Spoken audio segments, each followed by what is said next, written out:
Yes. I've just messed up my own system, but that's all right. Yeah.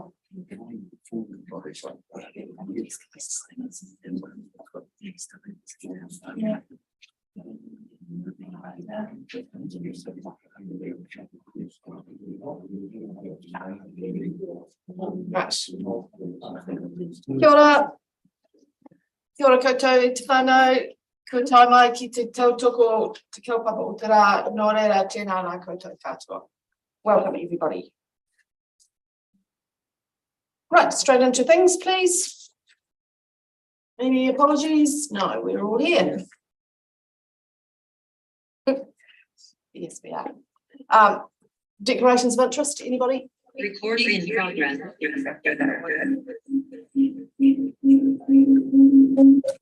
And item 4 is Who is it? It's not me looking at me up. Stuart just Jordan, but he's looking for it. item 4 is public forum petitions and deputations, which we have none. Confirmation of minutes is item 5, so confirmation of the minutes for 22nd of June. Thank you, Councillor McPhail. Seconded, please. Councillor Morrison. Any discussion or corrections? Okay, so I'll put the motion. All those in favour, please say aye. Against. Abstain. Abstain. Carried. Thank you. And a special welcome to Estelle. I haven't seen you for ages. I see you in there now. Morena Tato. Thanks. Nice to see you too. Item 6 is notification of extraordinary or urgent business. I have none. And there have been no questions circulated. Item 8 is chairman and councillors' reports. Do any councillors have reports, verbal reports that are not going to be written up shortly? Chairman Horrell. I'll do a brief one, Madam Chairman, and I will do a written report on the conference and the tour, but tour is always the best part as far as I'm concerned. We're looking at things that other councils are dealing with. The warming times are quite interesting up in the Guernsey country. Of course, they're struggling, as everybody else is, to maintain where they are because of the cut in funding. But the next day, we end up at the Rolfins centre down just out of Timaru, and one of the things that was actually his brother that was working on was high-tech drone technology, and we had a demonstration of drones, precision spraying total wildings. In this case, it was actually a plastic Christmas tree that but these drones can fly over and identify them. But one person can control a swarm of 10 of them, and they're obviously talking to each other because they're not crashing it. So it was fascinating. The cost of them at this stage is a little eye-watering, but that sort of technology going forward, I think, could be very useful in dealing with some of those, well, probably not only wildings, but pests where you can have a drone that can go and do it. And they're electric, but they had two, or the bigger ones had 2 tanks, short running, they would have 2 tanks of spray, but they could actually have one for petrol. Quite a lot of fly. And they can automatic refuel. The technology was actually very sci-fi, very impressed. The other part of that was the biotech work that's going on in little old Timaru, and some of that was quite fascinating actually, gene editing, etc. But as he said, well, they had 3 universities pretty close to them, Lincoln, Christchurch, and Dunedin. So, I'll do a write-up later, but I thought, well, those ones were very interesting, and looking these drones flying around and precision spraying was not sure if it's a plastic Christmas tree, but you did all right. They still need to be dealt with, plastic Christmas trees, ultimately, don't they? So maybe there's an application. Thanks, Chairman. Any other reports from councillors? I would just like to add a little slightly off-piste comment. Having been away for a few days to somewhere much more densely populated, it reminded me of the privilege that we have living in New Zealand and the privilege of choice that we have for how we interact with our environment. So I just wanted to pass that on as a little reminder that we are actually quite privileged and we need to be really careful with the decisions that we make. Okay, item 9.1 then, which moves us into the General Manager's report. So item 1 in that is the science update, and it's a pleasure to welcome Darren and John to the room. Take it away. Thank you.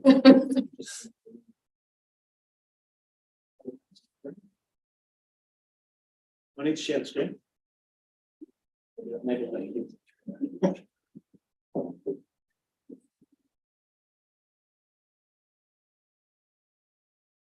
I'll just talk from here, I think. The laser pen would be nice. Like I don't know. We might be like bats on stage, Let's start chasing it. chasing it around the room.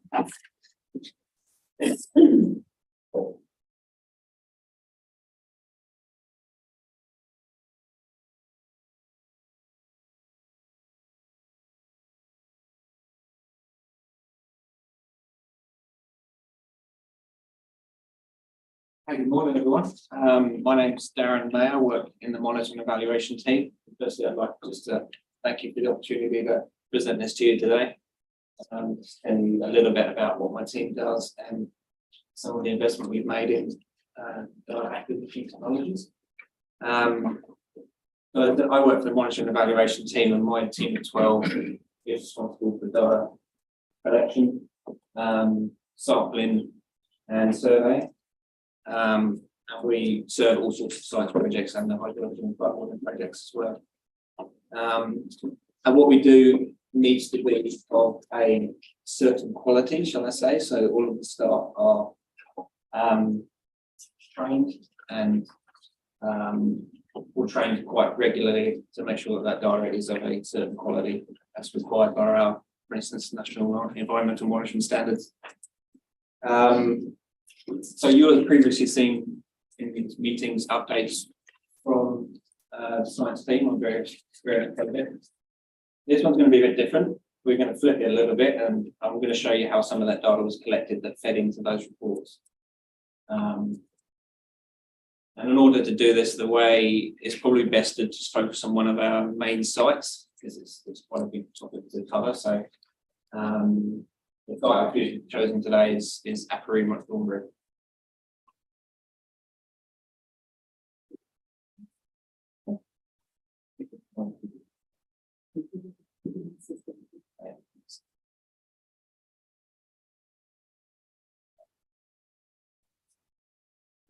So as I said, the site I've chosen is Aparima at Thornbury. And this is an example of quite a complex monitoring site for council.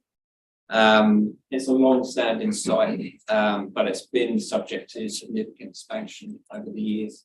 And we'll cover a bit of that as we go through the presentation. It's an ideal monitoring site because it's situated in the lower reaches of the Aparima catchment, which is about 1,500 square kilometres. And you can see just that blue circle there. It's about where the site is. So it's in a good location to catch effects from limited land use in the catchment. The river being about 110 kilometres long in its full duration. So this is why it's a kind of a good case study for one of our sites. As I mentioned, it's undergone significant expansion over the years. It started in the late 1990s, early 2000s as just a water level site, where we had a transducer in the water, which measures the weight of water above it. And it stayed like that for quite some time. And then we expanded it because of the requirements for some continuous water quality monitoring. So in around about 2014, this container was fitted, this 10-foot container. And today, this is the continuous water quality instruments that are housed at the site. We'll get into those a bit more. I'll explain what they are as we go through. But something interesting to note is just here, that yellow line behind that is the 20.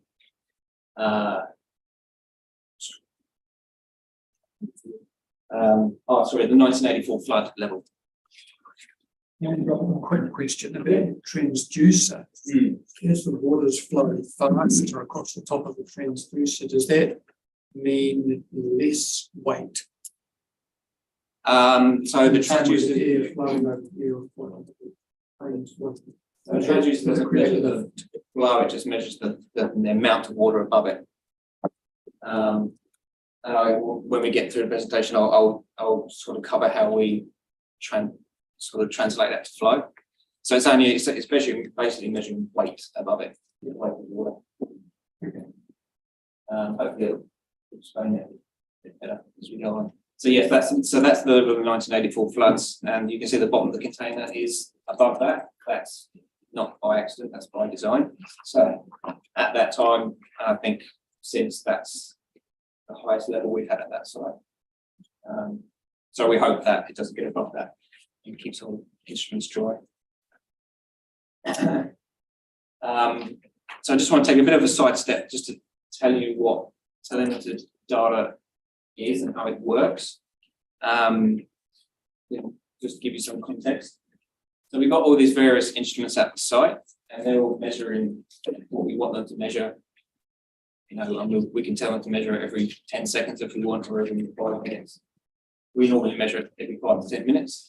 They're sending that back to the data logger through various communication channels. And the data logger is then bringing us all this data together, and at set points, this one is every 5 minutes, it'll transmit that data via cell phone network or in some cases satellite if the cell phone network is down, and that goes to a cloud server that's hosted by NIWA, and from that cloud server it goes through an FTP server into our Hilltop software, and then we basically have all the data from that point. We'll do some basic checks on it daily just to remove any ridiculous data, I'll say, that might be big spikes, or to identify any instrument that looks like it's failing or there's something wrong with it. Can you just implement?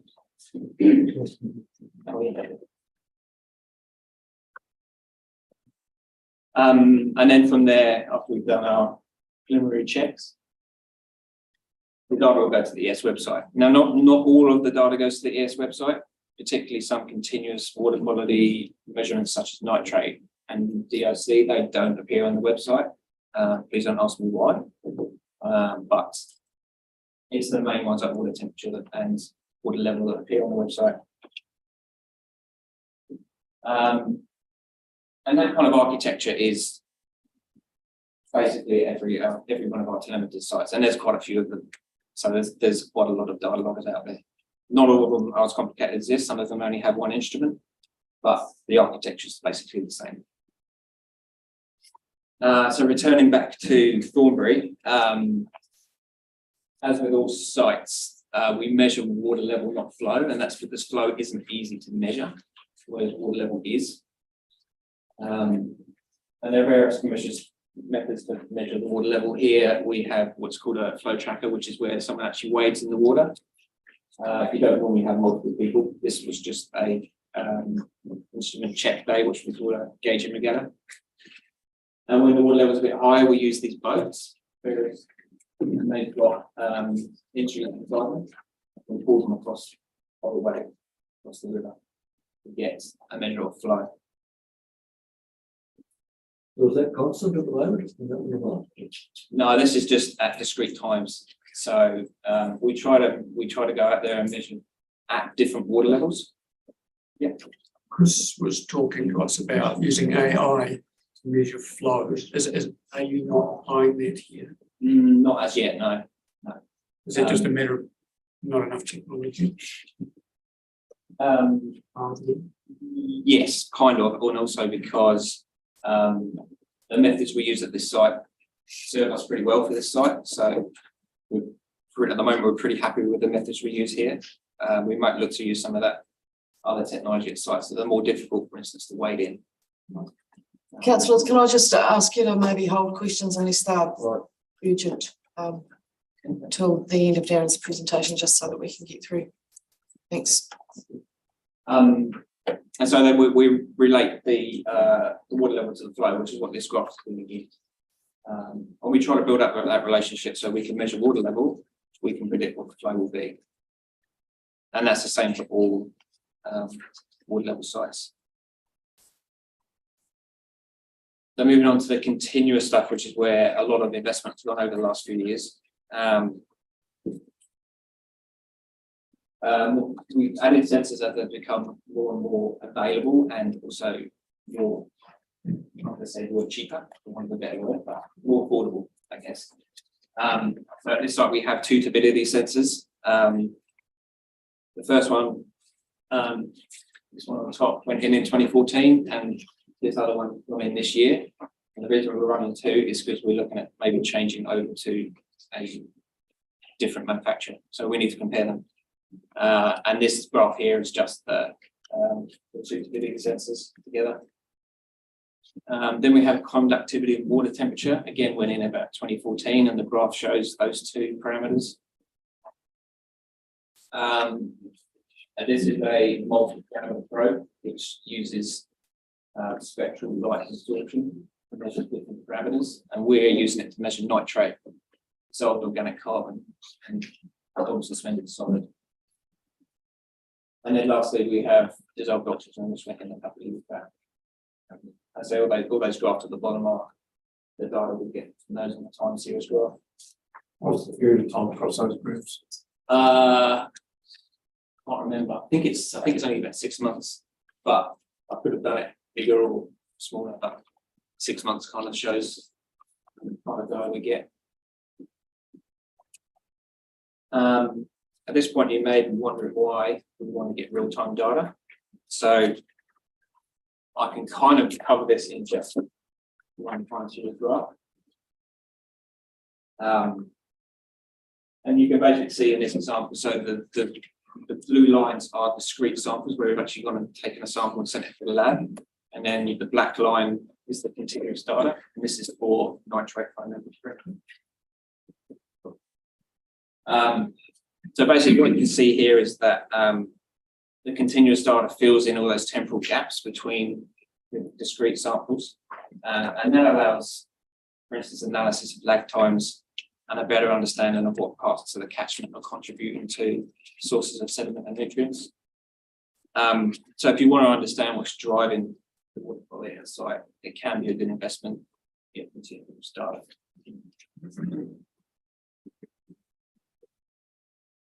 So moving away from the instrument stuff, this is some of the manual stuff we do at Thornbury. So we monthly we get rid of water quality samples, and this the bottom picture there is just someone doing a water clarity assessment. During the summer, we also collect bug samples at Thornbury. This is a popular swimming site, and that bottom picture down there is a rock with cyanobacteria in it. And then periphyte and cyanobacteria we do year round monthly, although it's difficult this time of year because it's so high. And there's the regular flow agents. So again, here's a manual flow tracker agent, and when the river's a bit higher, we use a boat.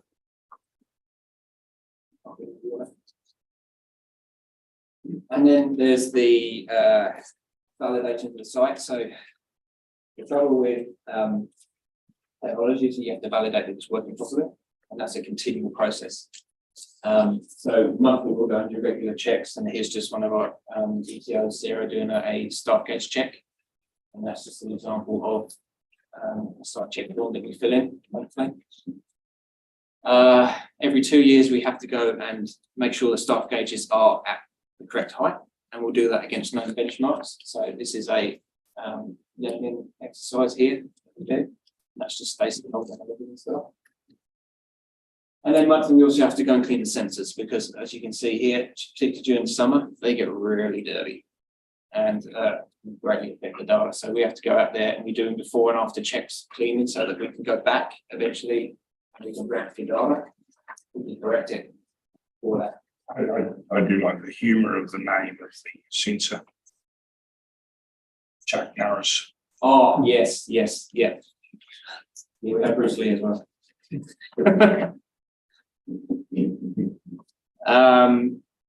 And just to finish on, just to cover the evolution that the site's gone through and some of the investments we've made. So as I said, in the early 2000s, it just started as a water level site and there was just a staff gauge there. It stayed that way for quite some time. Then in the early 2000s, we put turbidity and conductivity in, and that required a bigger site box. So that's the bottom picture there. That's just the bigger site box we put in. And then about 4 years later, we installed the 10-foot container for security expansion. And this is just us with a trenching machine so that we can run all the cables under the ground. Because it is a public campsite, so we couldn't just leave cables laying there. And this is just the installation of the nitrate trial. It just was bolted on top of the other ones to begin with. Then we expanded our infrastructure to allow extra probes to be fitted. And this is what it looks like today. And these are the sensors that are here today, and that's inside the container itself. There's a bit going on in there. And yeah, now not to invite any questions. Councillor McPhail. In regard to you have the system where you have sensors going through the platform based software. What does it actually cost some of the stuff, especially on like some of the sensors and that? Will it get to the point where localized, the public can invest in this to know, like in sub-catchment, what they're doing on farm, for instance? I think some of that does go on. I guess the problem is the cost of equipment. It does come down a little bit, but if you put environmental monitoring on the phone of anything, you can expect a bit of a markup, basically. So because it's environmental monitoring equipment, I think it's always going to cost quite a bit. It's a little bit specialist. I mean, some of these instruments we use are probably more designed for wastewater, but they do work for us. And there's a bit of a cost in keeping them going as well, keeping them clean, keeping them validated. So, whether a landowner will want to invest in that. Can we see some numbers on that at some stage? Like, interesting. Yeah, and they do vary quite a lot. Because some of them are magnitude more expensive than others. Depends what you want to measure. Councillor Evans. Thank you for that. It was very good. Just a couple of questions. Does our information go to our site, or is it just contained within our website? Because Lawa is a very good site for seeing condition of rivers. Yeah, I believe most of it goes to Lower. Okay. I would need to check and see to confirm whether stuff like nitrate, because we only have 4 sites that actually measure continuous nitrate. Okay. So whether that goes to Lower, I'd need to check on that. But certainly, and that's the other part of the question. If they're measuring rivers and giving them grades for those, are they testing separately to us? No. So how are they getting their information from multiple sources? They get, as far as I know, they get all the data from us for our region. The other question was, I saw on the graph there, the water quality seems very seasonal, starting to increase around April, or diminish around April. More rain flow and it's very consistent prior to that, like really good. So it's obviously seasonality and higher rainflow with washing water and coming off catchment areas. But the other thing is, you did say that you weren't going to talk about flow too much, but we know that we have river flow gauges within Southland. Is that part of your responsibility? Yes. So we measure the water level, not the flow, but yes, we look after the water level, and then we kind of do those flow gaugings for hydrology, and then hydrology relate the water level to the flow. So they, the hydrology, Chris Jenkins' team does all those got the word now, those graphs that relate water level to flow. Yeah, we do have a lot of flow information on the website Yes, yeah. that we can pick up at any point in time. And that's from a number of gauges and cubics, but we are missing two I'm of particular interest in. One is the water coming in from Monowai to the Waiau. We don't have an idea. We measure above and below, but we don't know what's coming in. I know And the the water moving itself from Manapori through Deep Cove. yeah. We don't have that information, and it would be very good if we could be able to get that information. I know it's privately, it could be privately supplied by Meridian, Pioneer. It would be good to have that on our website.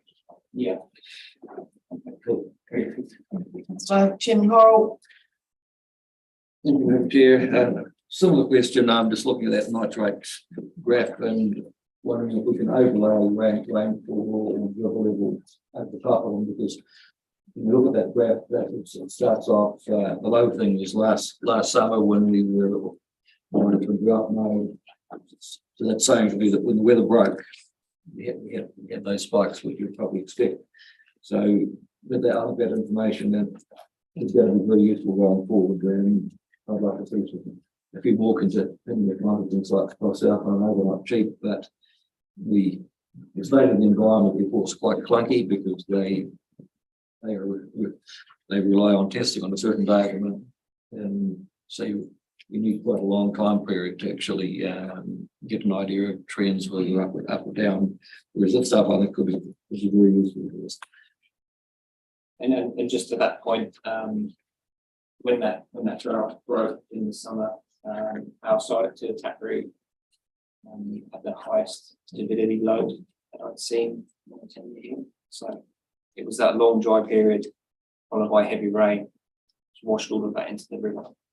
And because we had continuous sensors there, we could pick that up. Whereas the likelihood of someone being out there to take a sample at that time was going to be very low. So,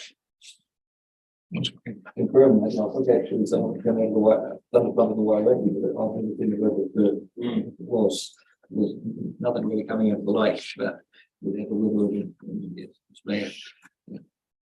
Councillor Cook. Yeah, thanks, Chair. How many sites have we got like this, same level as the Thornbury one? so this is the biggest one we've got. We've got ones of similar magnitude in Wetsuit Creek and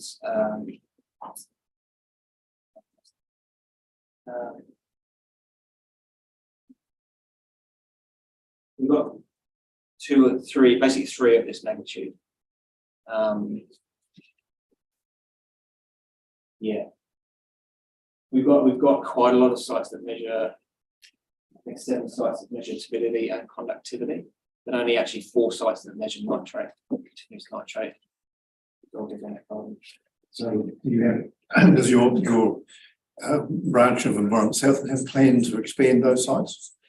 Number of sites? I would. No. I guess that's up for discussion. Maybe next time.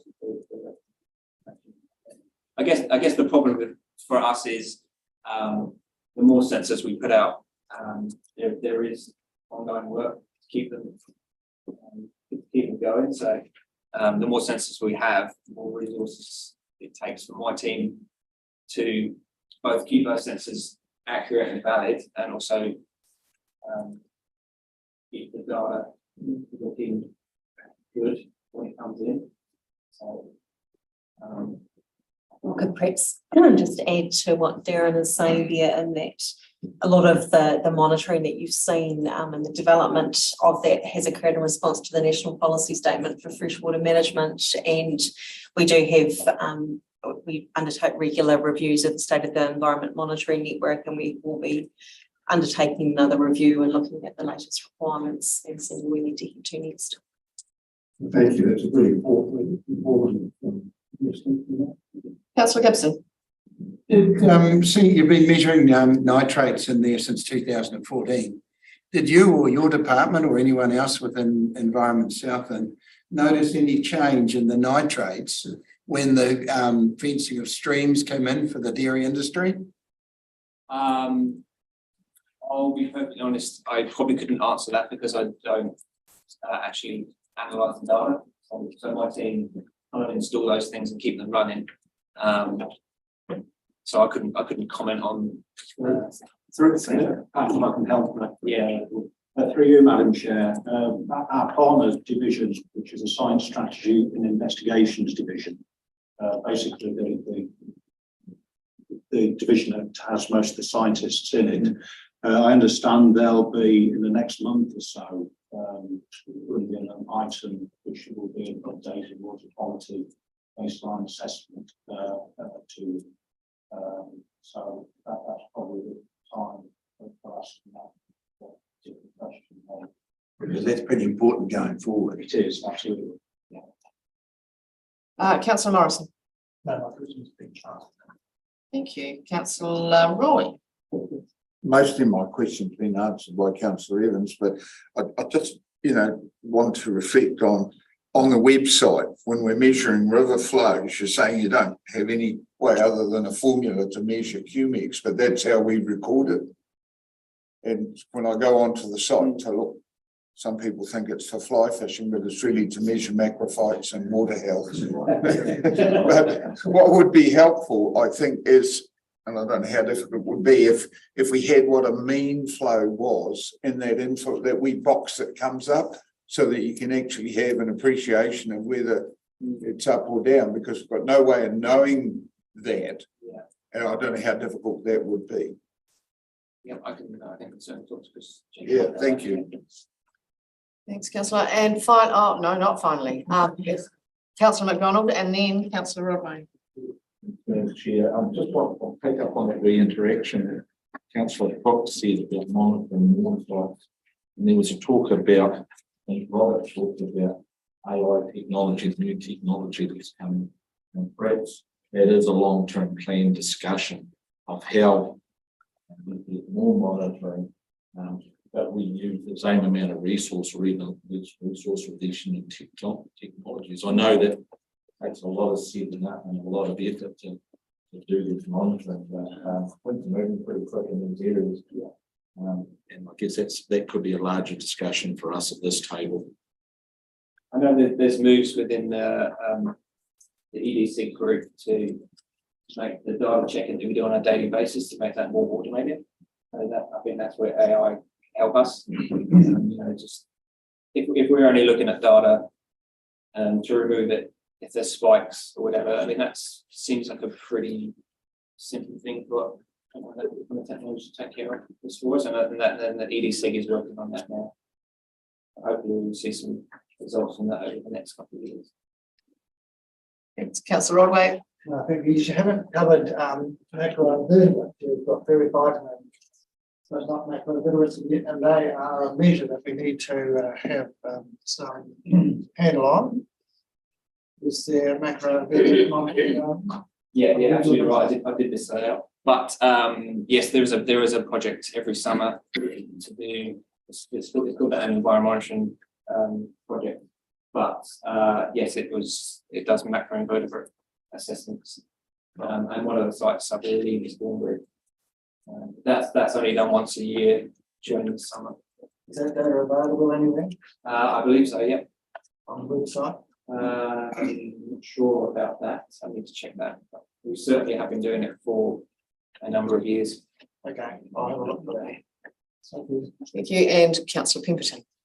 Yes, we touched on it. We in pre-Christmas, we look at the stuff, and I sort of brought up whether modelling could be brought together with, especially with the major rivers having the tributaries. Is there been any thought put into that around public being able to have access to a 24-hour where we see river levels being when we're having adverse events, rather than people having to sit down and work the numbers out themselves? Is that from a flood warning perspective? Yeah, just sort of, you've got all your different sites and just having that, being able to produce a projection as to where things might be in 24 hours. Yeah, again, it's something I'll probably need to check with Chris on, because he's the expert in that field, but certainly there's internally for our flood warning, we do use a lot of modelling for that, but whether it's appropriate to release that to the public, maybe a discussion that we need to have to do about that. You worry about what people might do with that information. And even, I believe Google themselves now have a flood prediction. Predictions for that, which I think are based on rainfall, possibly. But I wouldn't comment on the accuracy of that at the moment. Thanks, everybody. The number of questions, there's an indication of how interested councillors are in some of the details of your work. So thanks very much for a really good report, Darren, and a presentation. Report be noted. Thank you, councillor Roy, seconded councillor McDonald.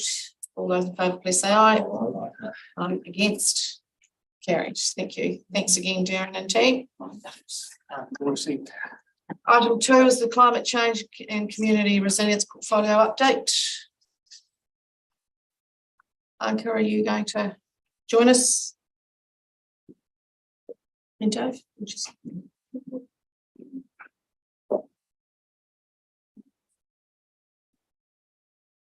Sorry? Got up.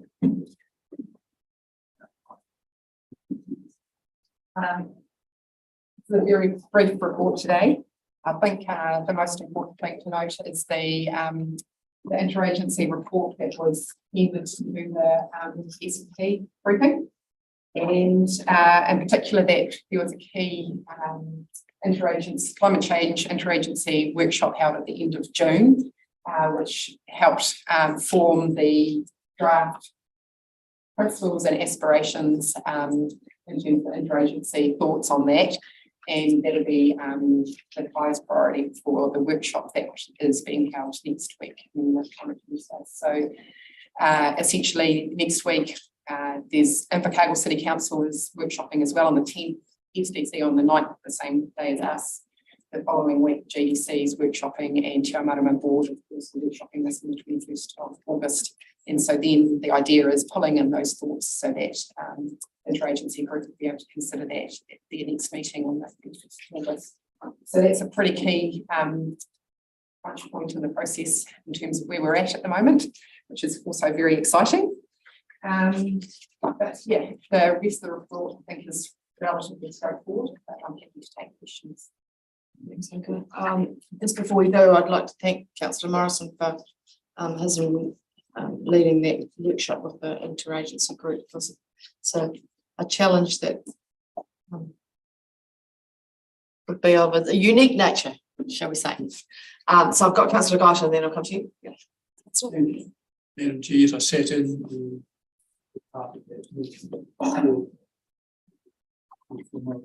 action.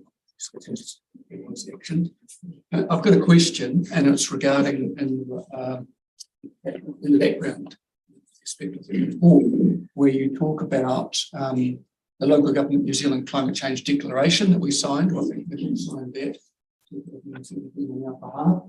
One of the things it asks is that we encourage central government to be more ambitious with its climate change mitigation measures. Can you tell me, have we, and can you point to where we have done that? And thirdly, how will we continue to do that and know that we are doing it? Does that make sense to you? In terms of what advocacy we have provided to central government on this? To central government. The key mechanisms for you to where the councils, and this isn't just Environment Southland, and sometimes Te Amarama have been involved in these submissions as well, have been when the government has released documents of consultation such as the emissions reduction plan and the national adaptation plan last year. So we've taken those opportunities obviously put a number of messages through to central government. So that's probably the key mechanism we've used to date. That's not to say that needs to be the only mechanism, and if we are aware of things, there is an opportunity for us as a council to put or raise the flag and say we think further action needs to be taken. I think I'd just add through you, Chair, if that's okay, just the work that we've been doing with the resource management reform subgroups that I'm involved in relates to the climate change adaptation bill that's in development, and there's been a significant amount of feedback and pressure from the regional sector as a whole about the need for that to go further than what was initially anticipated. So yeah, so multiple routes, but Councillor Morrison. I think I'd just like to offer a couple of comments if I could. First of all, in response to that question, I also wonder if that is a task for LGNZ, the way it's articulated in that declaration, as opposed to whether it's a task for individual councils. But whether or not, I think our work has been focused on what is the requirements at a regional level. How do we harness our energy? How do we harness our capabilities to generate a regional response to the climate change nested within whatever's happening at a national level? I just want to note that we, at the regional climate change working group level, the governance team now have been meeting since February, and we've been meeting on a pretty much a 4-weekly cycle, so at a more rapid rate of engagement. And we're now going to be shifting to a more sustained rate of engagement, because the ammunition we've been expending at that more rapid rate is the energy, goodwill and efforts of our staff supporting the work. So it has put a bit of pressure on the staff. I just wanted to acknowledge the effort of the staff to support the governance group as we work through this initial work. The staff group had met about 4 times before the governance group convened. So we were at a governance level playing catch up a little bit. And so thank you for staff patience as we've caught up with the thinking that has probably moved ahead of us in those initial stages. I would note that the Beyond 2025 Southland long-term plan has been released recently, and it flags the aspiration for a regional climate change group as one of the initiatives within that. And our early thinking is that regional climate change group, what is the role of this multi-council thing to contribute, that it may be more than what we have with our existing regional council and TA collaborative. It may be us, our 4 councils plus more, which might be needed to progress that particular aspiration expressed by Beyond 2025. But we certainly look forward to in the coming workshop later this month to look at the principles and aspirations that are proposed to see how Thanks, Phil. And yes, thanks, Tristan. I have Councillor McDonald and then Councillor Roy, and then Councillor Rodway, and then Chairman Horrell. So, Councillor McDonald. Thanks, Chair. Just go back to our interim target that hasn't been developed yet. So I just see here a workshop on the August the 9th, depending on the outcomes of the workshop. Is that something where we would come out with interim target for our organisation? So when we're actually in terms of measuring the greenhouse gas emissions baseline work, is that the baseline is very close to being concluded. We're at this stage where it's that last bit of the end of financial year information that's just being collated to try and finalise that, so we can reduce the amount of contingency that are in the baseline report. And so we're also going to step that through a verification process, which is booked for the end of September. And so in the meantime, it gives us the next couple of months to really try to figure out what those figures mean for setting emission reductions targets. So some sort of thinking going into that at the moment. Like spring, early summer, we could have some sort of conclusion there, do you think? So where we're hoping to take the council workshop next week is to work through and step through the methodology that we've got to so far, and then very much spring, early summer, hopefully being able to progress that emissions reductions conversation. Just like to say good work too with the regional stuff. Thanks, Councillor Roy. Yeah, thank you, Chair. This is quite encouraging reading. I just have a wee question on page 37, next steps. First bullet point, aligning the draft principles and aspirations of the region how is that, what's the process for that? Is there going to be a draft document come out that we put submissions to, or how are you going to gain the aspirations or the, intentions of what the region would actually do? So the draft principles and aspirations that the interagency group have created, that will be the topic of the council workshop, the top priority topics of the council workshop next week with AS councillors, and that process is being mirrored by each agency. So the SDC also on the same day, ICC the next day, GDC the following week, and Te Amarama the following week. So that all of that individual agency feedback will then be brought back to the interagency table to work through whether there can be alignment on this or potentially being sent back to the drawing board.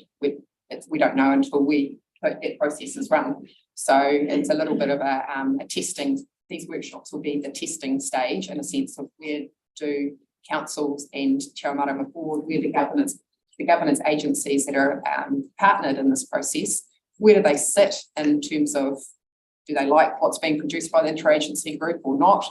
And what scope there might be for agreement. So just secondary to that, so it's through the workshop process. It's not going to be wider by submission, or so I guess beyond that is where whatever gets agreed and aligned, whether that can be achieved. The idea is, the intention is that will then be rolled into the long-term planning process. Okay. Thank you. Yeah, in terms of wider consultation. Thank you. Thanks, Hunter. Councillor Rodway. Thank you, Madam Chair. I support what Shakur was saying about the efforts at the start to get this going. I wonder whether there's enough resources. I think that's something we need to look at. Perhaps considering that we are actually in an age of global burning now rather than global warming. And I support what Robert says about encouraging local government New Zealand to, press the government to take steps, especially as a new government may be more interested in building roads than saving the world or saving us from burning. So my point is that we really need to get on with this stuff. There's a lot of organisation to do, get people together and all that. It's a wee bit frustrating to me, to be honest.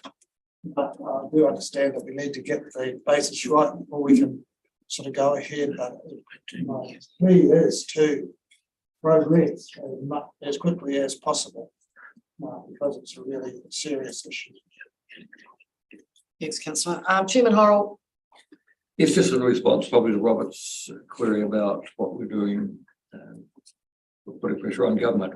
We are all waiting for the Climate Change Adaptation Act, which is obviously not going to be out before an election now. There's the third leg of that still for changes to the RMA, and it's pretty difficult to make decisions until you have the third leg of the stool out there. And there's also talk as part of that having a national fund for a managed retreat. And after looking at the situation of Blue Cliffs in the last few days, the need for something like that is becoming more imminent. So we're not untouched in this. We've got other parts of the country that are also under threat. And of course, the events in the North Island, of course, have what we've road funding for anything else. We're actually dealing with things which are pretty much ambulance at the bottom of the cliff in a lot of places. But no doubt that we will see what happens after what sort of government we have going forward, and we will eagerly await the third leg of the stool, if the stool is still there at all. Thanks. Any other questions on that interesting note? I would perhaps suggest that we just need to get on with some stuff anyway, regardless of what government's telling us to do. We know what's right.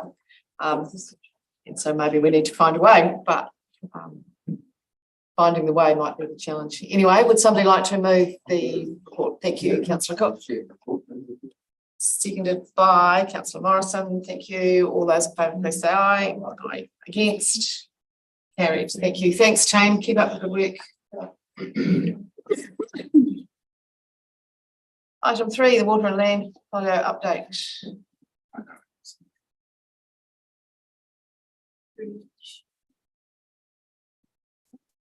you like. Through you, Chair, Liz is here from my team to talk to the item, but we've also got Fiona in the wings to talk and a little show and tell for one part, so I'm not sure if we've got tech. Oh, a stick is being weird. So she'll Well, sorry, I'll just interrupt while we're getting that organised maybe. Just a reminder to councillors that it might be more expedite if we keep questions to the end of the presentation so that let's keep things moving. For Fiona does her presentation, I'm just really here to talk to my paper on the water and air portfolio update. Take it as read. There's a lot of work still going on underway in the freshwater management plan area. The Indigenous biodiversity NPS has landed, and we're trying to work out the implications of that and hope to have a paper to review at the next meeting. It comes on the 4th, which is this week. So we will get that very quickly through to you. There's also some consultation coming up on biodiversity credit system. We hope to also have a discussion with you because over the long period for leading to that process and we've been used to recently, which gives us a bit more time to approximately for them conversation in this space. Any questions? Councillor McLeod. Just in regards to the Indigenous biodiversity policy statement, has there been any major turnarounds or any adjustments that you're seeing at the stage? Since it came out of the draft? Yeah, draft.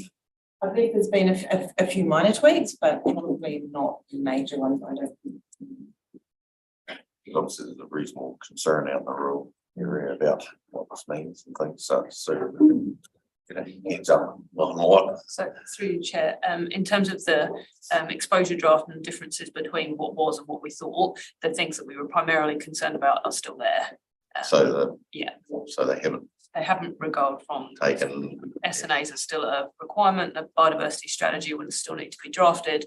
So the actual implications of how we do that is what Liz was referring to in terms of staff trying to quantify in order to come back to this committee in September to give you a detailed briefing of what it looks like.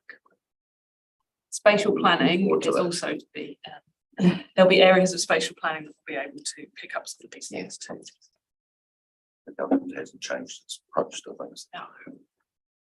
As Liz said, some tweaking, but the concepts still remain the same. Thanks, councillor. Chairman Horrell. Thank you, Madam Chair. I'm delighted to see that concept of the biodiversity credit system is being considered. It's something that a few of us have been on about for a few years, and I think that could be an excellent way forward. The concerns out there at the moment with some of the SMA work in the South Industrial Council saying it would cost them 9 million to get ecologists to do all the stuff and fence them. Some of them are in areas that are going to flood. Once you put a value on something, people are going to look after them a lot more cheaply than some of these people have come out in the past. In that case, someone's identified, some are already fenced, but I don't think it should be a 100% thing. If people understand their value, they will look after them. Thank you. And Councillor McDonald. Thanks, Madam Chair. Just a couple of things just on the biodiversity credits. I think we need to go further than that and have a mindset around if we can stack credits upon each other, maybe go down nutrient stripping to do with our wetlands. So that I hope it's only the start of the discussions of the opportunities we have around these. I just want to pick up on freshwater farm plans. A lot of stuff we do at this council, and it's a general question for everyone in this room, is usually there's a bow wave of quite negative publicity that comes with this stuff well before we go out and see people in our meetings. And I know that there's 2 problem sessions at Rivers and Nightcaps, and that's really good. Because of what you could say, the ramping up of adversarial behaviour around us, a lot of the things we're trying to implement in this region, we have to be quite careful that we don't regress from our responsibilities of going out to the community to push ourselves a bit harder, employ new techniques around de-escalation and these sorts of things. But the easy thing is to stay at home, stay in your office for the fear of going out there and having the finger pointed at us. I think that's really important to maintain that discipline. It's just a general comment. Thanks, councillor. Any questions?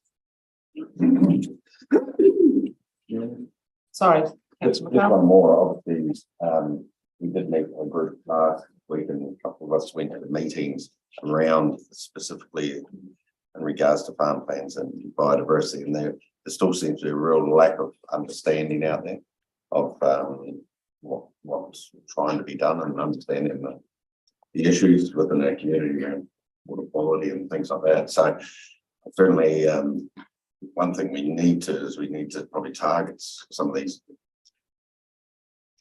areas of concern that make sure that these groups have all the information handed to them. And I think that's hugely important now and certainly looking in the future. Because there were certainly a lot of questions saying, oh, you should be doing this, should be doing that. And we said, we've done that, we've already done that. We're actually way ahead of that where they think we should be. And so and that's probably the main theme I got out of the discussions last week. So I'll just sort of push that button, please, and get the right information, up-to-date stuff to them. Good point, Jeremy. Right, if I might, there's also a certain element of personal responsibility on their part to make sure they've got the right information. Yeah, I just want to make sure they have the right information. So Access to the right information. yeah, it's good to hand it to them. That's what I'm just saying. So they have it. They know we've given it to them. So there's no excuses, so to speak. And then we can have some serious dialogue then. Thanks. We've got Chairman Horrell and then Estelle. Do you after? Okay. Yeah, thank you, Madam Chair. Just on the certified farm plans, we've had some discussions in Welland and in Christchurch over the conference with Fonterra, and they are well ahead of the game with but the more conversations they have to get this thing to land well, we actually want all those industries actually working with their clients, but also providing environmental incentives to do the right things. Fonterra are already doing it. Some of the banking agencies are now doing it. I think from a traceability point of view, it's actually a no-brainer for the processing companies to be involved in this. Some of them are a little reluctant, but as soon as we can manage that, and if there's an environmental incentive, we'll break down a lot of the issues with people saying we can't afford them and all the rest of it. And going forward, for efficiency, I can't see why somebody coming down to check your farm assurance program that they couldn't also be the audit. The audit at the same time. In some cases, it will with the same agencies. So this is going to be an evolutionary process, I guess, and we're obviously one of the first cabs off the rank with 1st of August coming up very shortly. But hopefully, we can actually come up with some insights that'll make these things economic going forward and incentivize people to take part. Estelle. Ngā mihi kia koe, Councillor Ludlow, Madam Chair.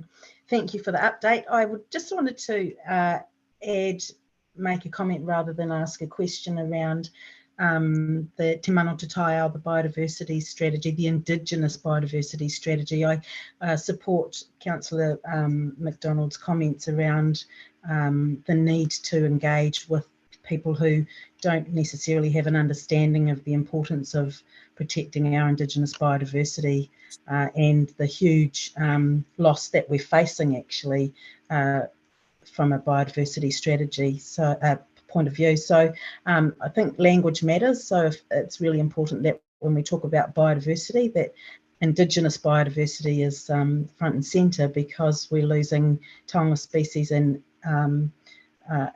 really frightening numbers. And yeah, so I think language really matters, and I tautoko the kōrero so far, and Yeah, thank you again. Kia ora, Estelle, thank you. Councillor Goshen. Thank you. Just responding to Councillor McPhail's comments, I presume he was talking about the groundswell meetings that have been held recently and the apparent ignorance of the progress we've made here or the programs that we've got set out here. I'm just wondering, is that an issue between ground swellers, for example, reluctant farmers, and Environment Southland? Because I certainly believe that our comms team and our councillors have done an exceptionally good job on making these issues very clear. And so I'm just wondering about Councillor Horrell's comment about industry, about Fonterra, and the similar programs that are running in terms of farm plans. Are they striking the same problem as we are in terms of, are they finding that their audience, their clients are expressing difficulty in understanding what industry is requiring of them, or is this just something that's happening between a regional council and the general farming population? Maybe I don't know who to ask. Maybe Probably or wait in there if you want. Robert, I'll got the next question, Madam Chair, if I could. Does it fit with that one? Yes, it does. I was commenting on Chairman Horrell's previous discussion about the processes. The processes are where the rubber meets the road. You could say, Robert, farmers listen to them because they don't have any other option. So they're really important, and perhaps this council could bring them into the room at some stage and go through these processes with them. I know that there's a lot of sensitivity at the processing end around anxieties, I should say, around supply and maintaining that supply. We should be able to break through that and work together. So I think that was a good suggestion that you had. So that probably didn't answer your question.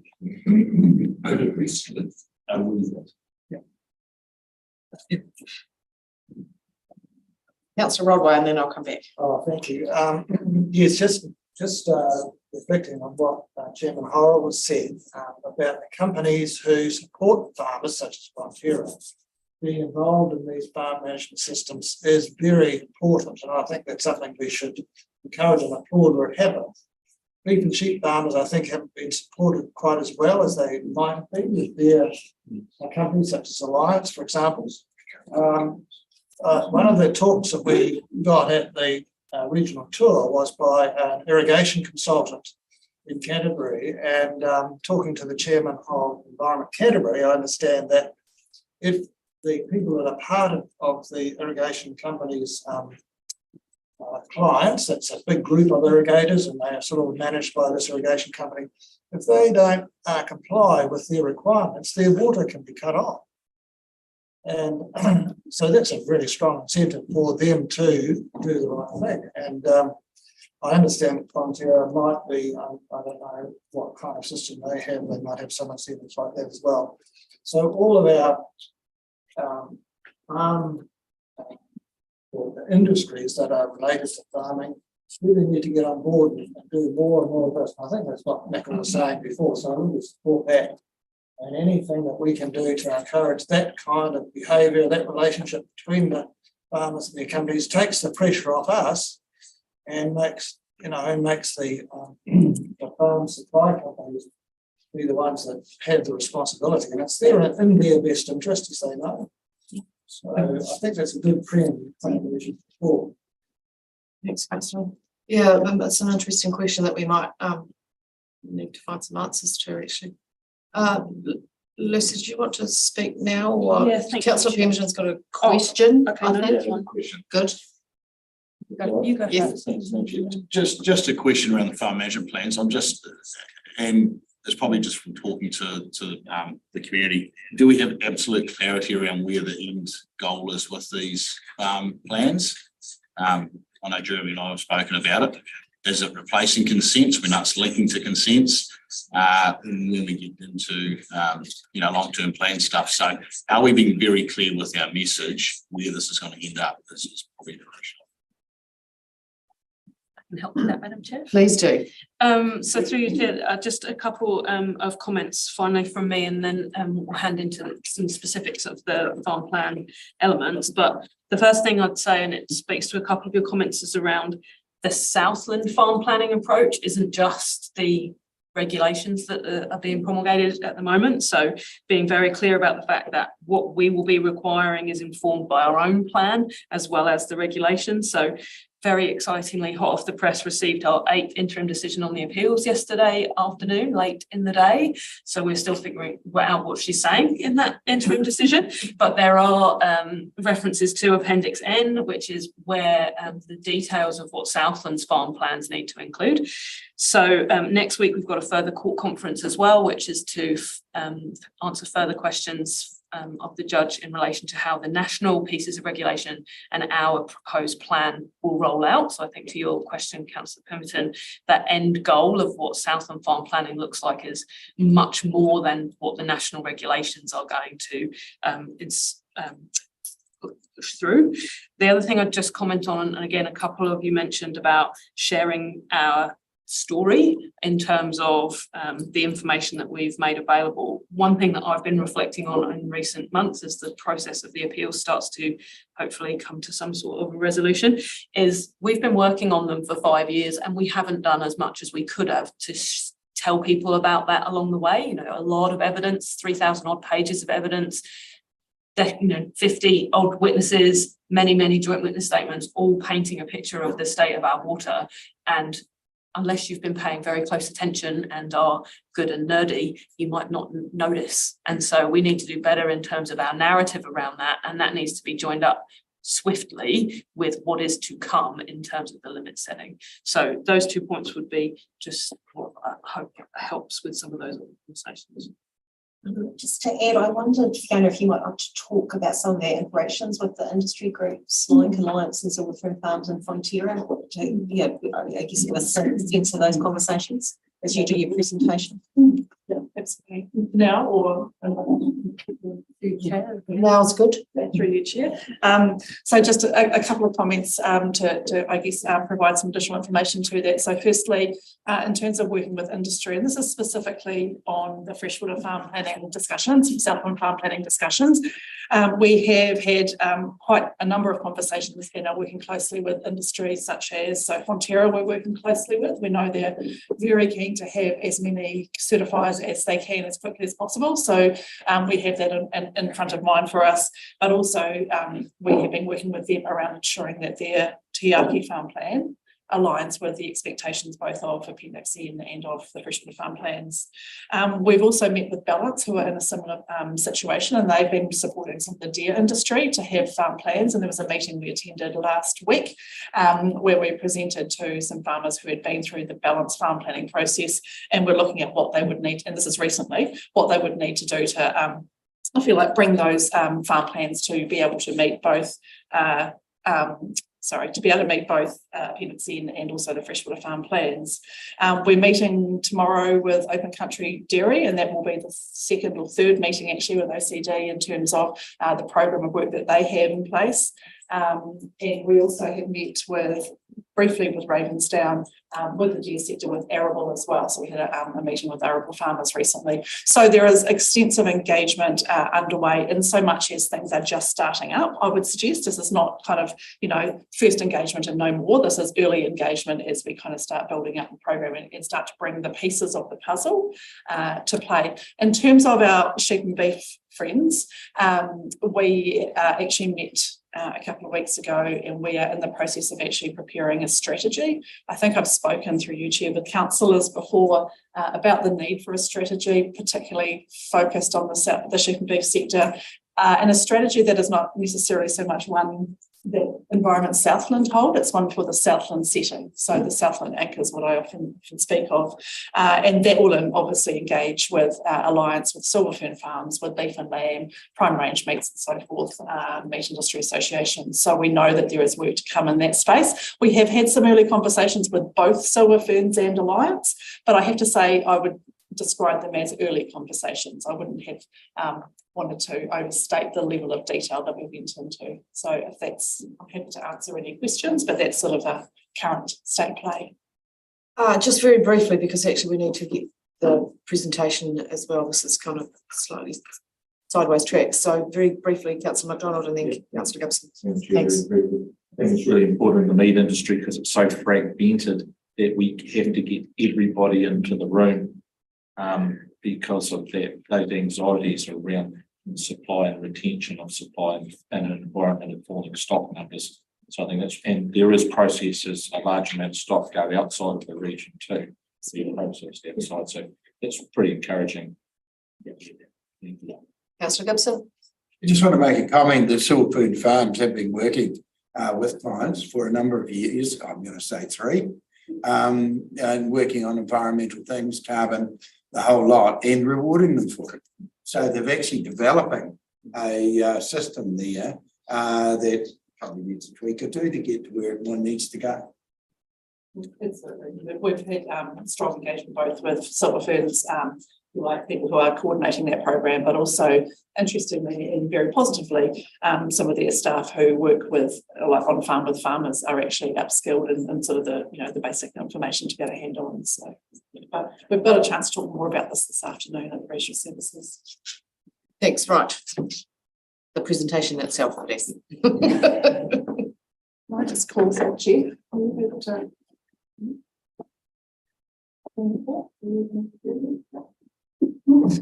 Oh, thank you to the team, Chair, who has managed to make this presentation a real thing today, right here and now, both in terms of the work that's gone into preparing the catchment context, but also in actually getting it up on screen right this minute so we can.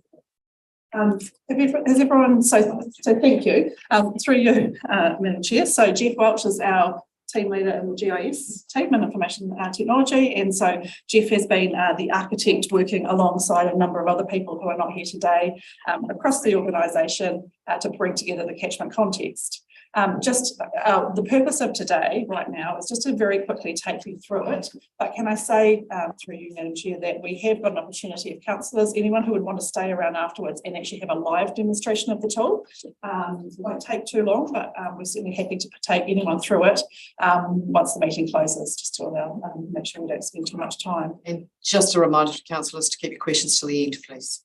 Thanks. Thank you. Questions at the end. So I'm going to try and I will run through this quickly just to kind of give you a sense of the screens, just to remind us of what we're talking about. We now refer to the catchment context. Councillors all know that that is the catchment context challenges and values, but what we have found in the community is talking about the triple CV fills nobody with joy. So we talk about catchment context, that is the encompassing term for those 4 words that we previously mentioned. The catchment context is a fundamental part of freshwater farm planning. It will be a fundamental part of Southland farm planning, and it also speaks to that story of helping to share with people, our farming community and wider, the issues and values for freshwater across the region.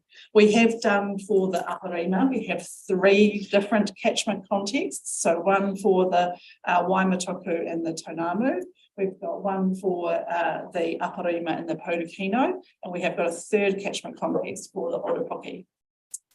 So that's the structure. What we have done is bring together a tool. It's a GIS-based tool. I'm about to show you through some of the, if you like, the screenshots, not the actual tool itself, to show you how someone would find this information, access it, and what it would give them. But again, the output, and I'll just sort of wave this around, the output is a document that looks like this. That is the basis for the farm plan. Right, so without further ado, hopefully, thank you very much. Down button. There we go. Okay, so with some haste, bear with me, everyone fasten their seatbelts.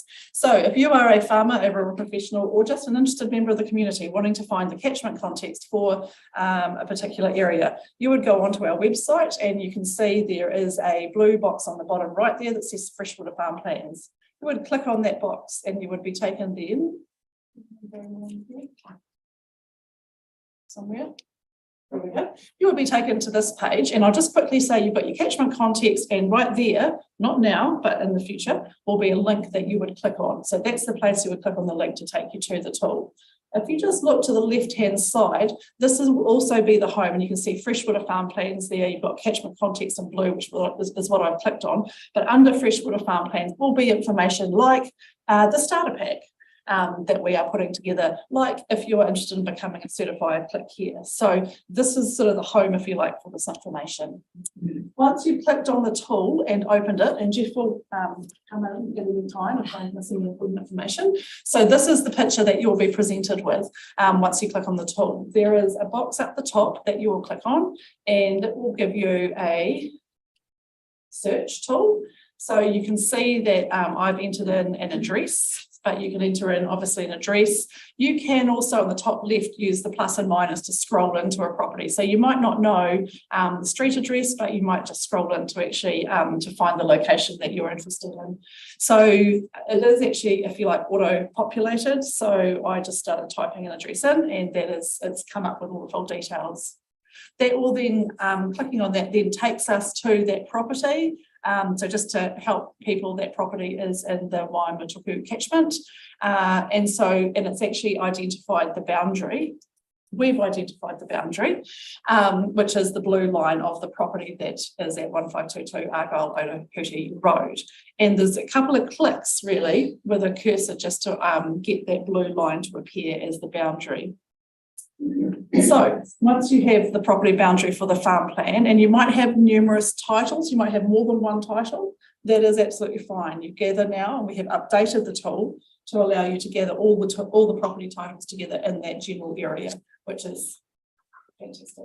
Fantastic, thanks. So sorry, I'm just going to go back. Now, on the left-hand side, and to be fair, you might be able to see it closer on your laptops, but on the left-hand side, there's two pieces of information, and those are both boxes that you can click on. So one set of degraded Waimatuku and Tanamu. So that's the actual paper PDF version of the catchment context, which we'll come to in a moment.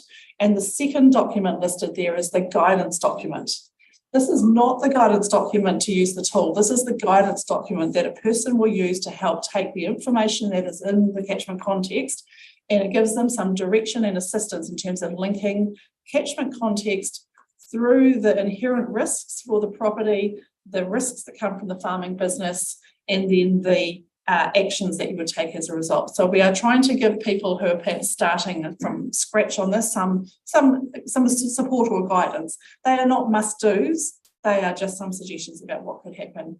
There are also some other information in that catchment, that guidance document around how do you actually decide what an action is, and so forth around creating actions.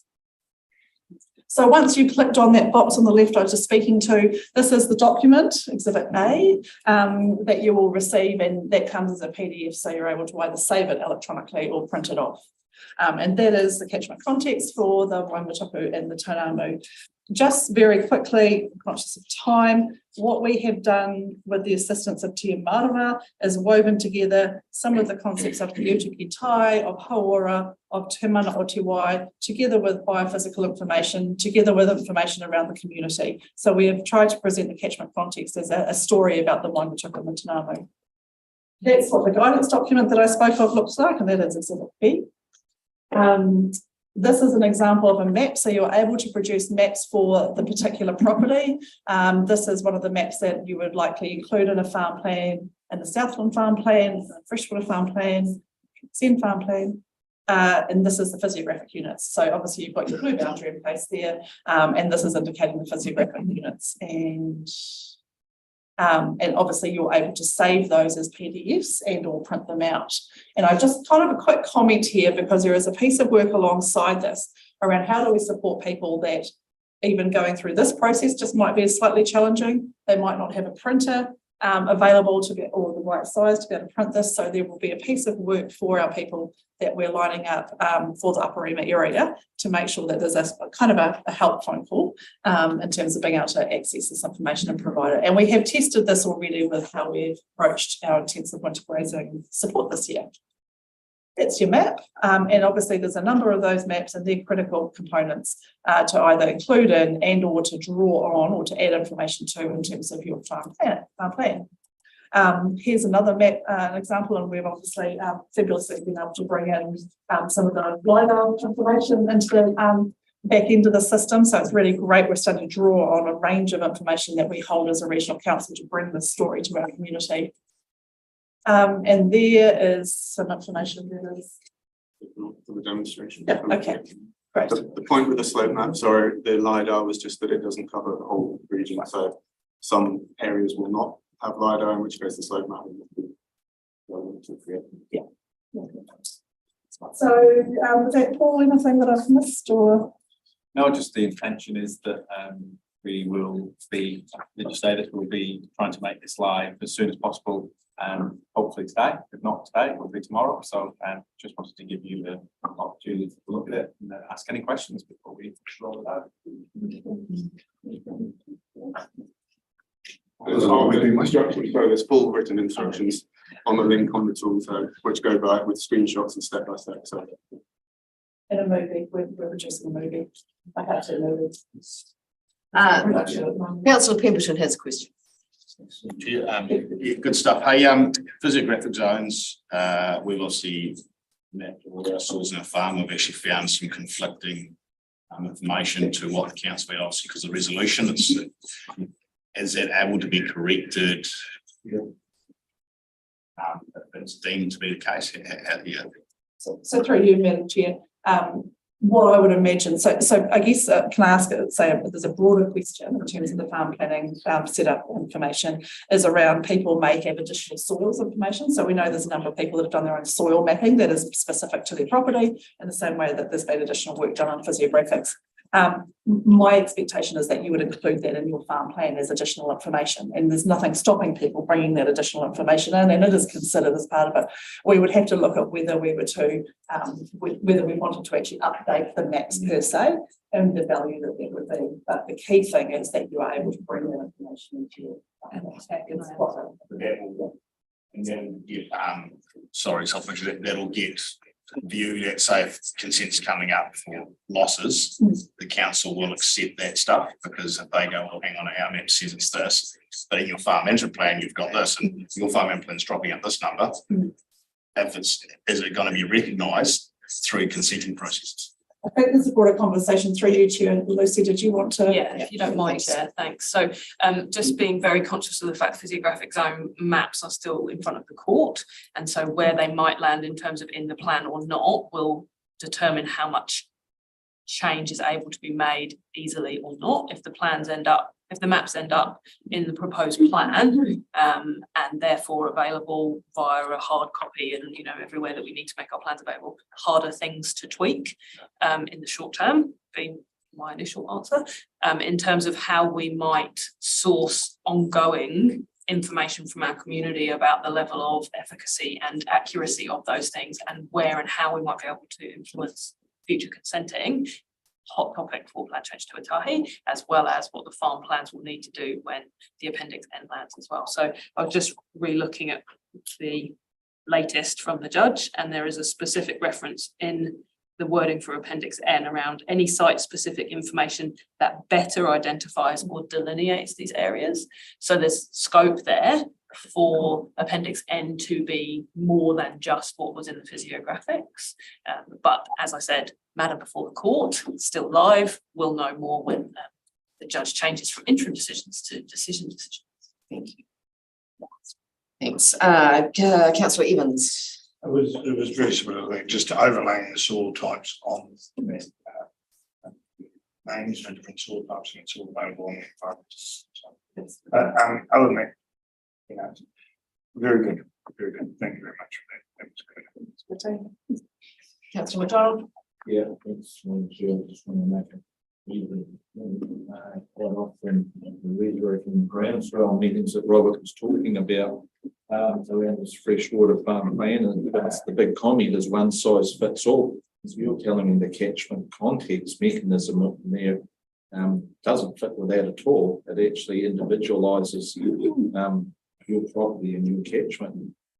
So that's really an unfair comment. It's, so what's fundamentally important to a farm plan is that it's connected to the catchment context, and that and that the plan and the actions that come out of that catchment, so the plan actions that come out actually give effect to the challenges that we have in that particular management context. Yeah. So it provides ownership for the applicant and person that plan, doesn't it, really? There's a lot of meaning to that. Councillor Rodway. Thank you, Madam Chair. Very good. This is, I remember talking about this sort of thing when I was on the council previously, some time ago.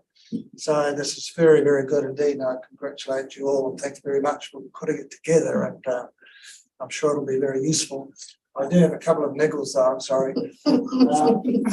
The pronunciation of the little stream that flows into the sea between Waimataku and Riverton, it looks like it's Tau Namau, but I'm not sure about that. Stuart, do you? I'm not sure what the spelling is. Check up on that. It's a stream that probably nobody knows where it is. You cross over it on the road, it looks like a ditch. But actually down at the sea, where it flows into the sea, you can't drive to it. You have to walk along the beach from the Waimataku mouth to get there, unless you could go through Templeton's probably to get to it, but that's the public access.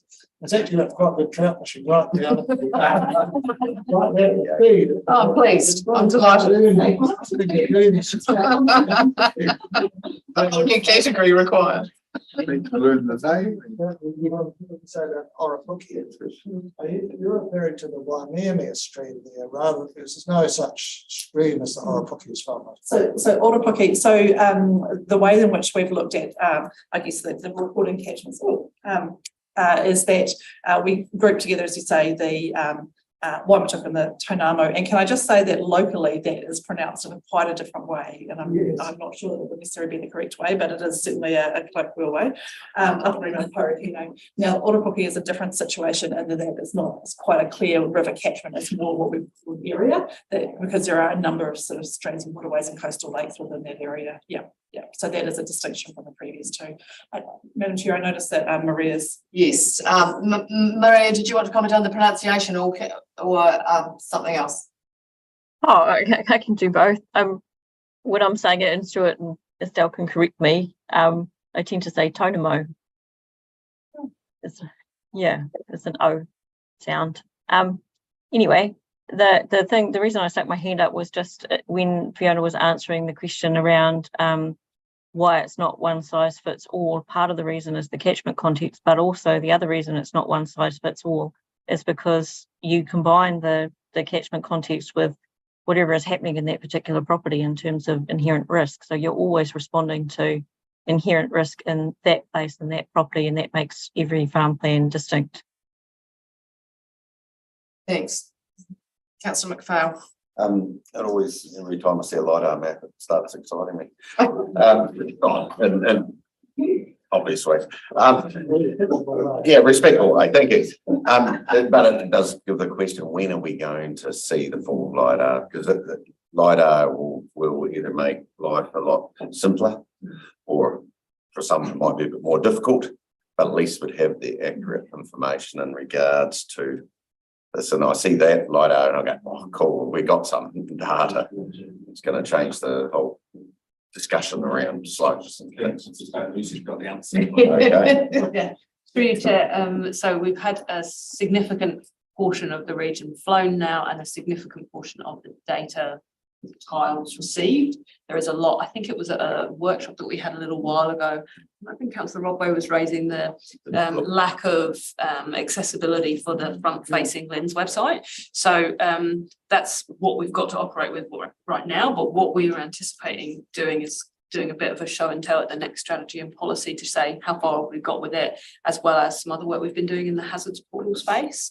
Jeff, did you want? Oh, we got an exciting delivery that came just yesterday in a lunchbox, which was LiDAR related. We've got the raw data, but that now has to be sent to India to be processed. And that's taken between 3 and 8 months previously. So we're probably at the lower end of that.